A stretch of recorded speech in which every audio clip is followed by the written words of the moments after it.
Hi there, Michael Palladini here, aka MacGyver.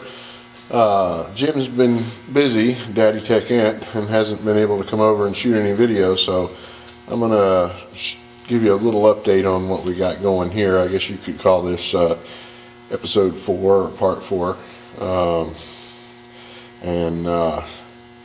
We'll let you see the progress I've made. Kind of looks wonky at the moment because we're mocking everything up, trying to you know, see where everything's going to line up before we actually weld everything solid. But so bear that in mind. But the suspension is all in and tacked in, and once we get everything where we want it, then we'll tear it all back apart and finish weld everything, and then sandblast the frame and paint it and all that. So I'll give you a little walk around here.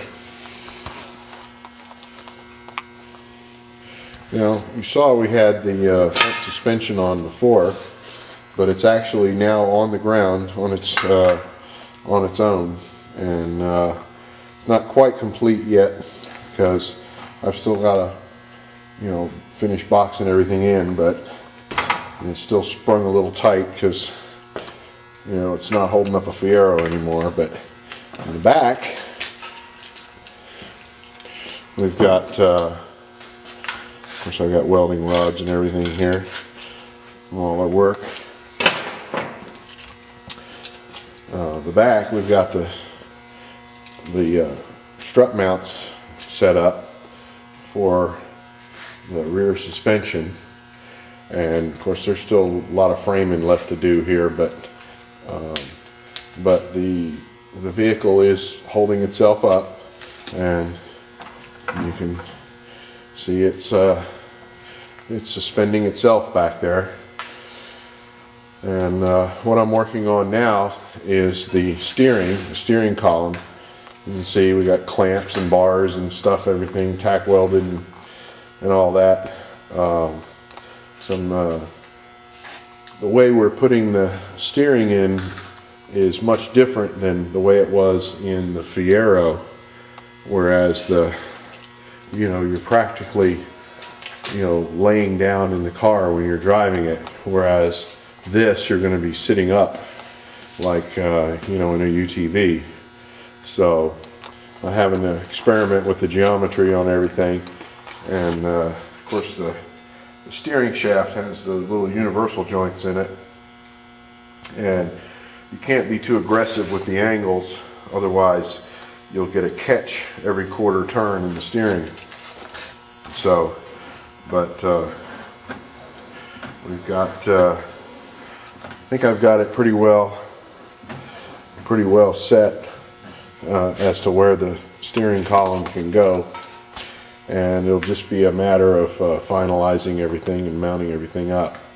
And of course I have the dash pod just kind of halfway there to give me an idea where everything's going to be in relation to everything else. So, and we're getting there, slow but sure. Of course I just had to have some wood laid down, and the seat just kind of set there and give me an idea where, you know, how I'm going to be sitting. And of course we're going to probably, the seat will be at least 4 inches off of the floor there.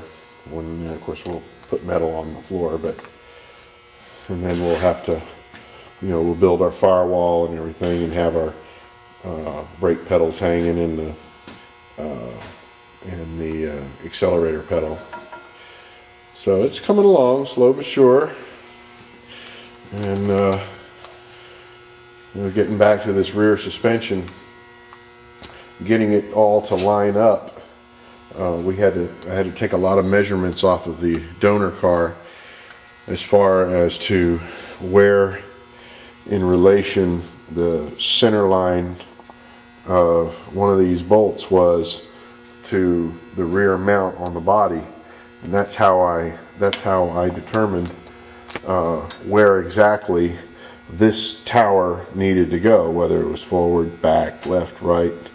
But you know, I went off of the hole in the body, and, you know, using a laser and a level, I was able to basically measure out, well, I guess I can show you, from alright, from where the body mount would have been, which was right here, then using a magnet mount with a laser, I can shoot out to here and then get a measurement as to where, you know, in relation this hole was. As you see, they're in a T pattern, so by doing that I can get a measurement from here to exactly where those 3 holes should be. And it took me a while to figure that out, how I was going to do it, but that put it in exact, puts those struts in exactly the same position that they would have been in the Fiero. So now, of course, we don't have near the weight on it, so it's sitting high and the tires are cambered out a little bit. But as we get the rest of the framework on there, which is pretty heavy, and the dump bed and everything else, it'll settle down, and it'll probably still be a little high, but then we can realign the suspension and get the tires to sit right. So, but it's coming along a little bit at a time, and it'll be nice when I get to fire it up and take it for a test drive. That'll be fun. But we're a long way from that yet, but when we get there, y'all will be the second ones to know. So anyway, thank you for watching, and stay tuned.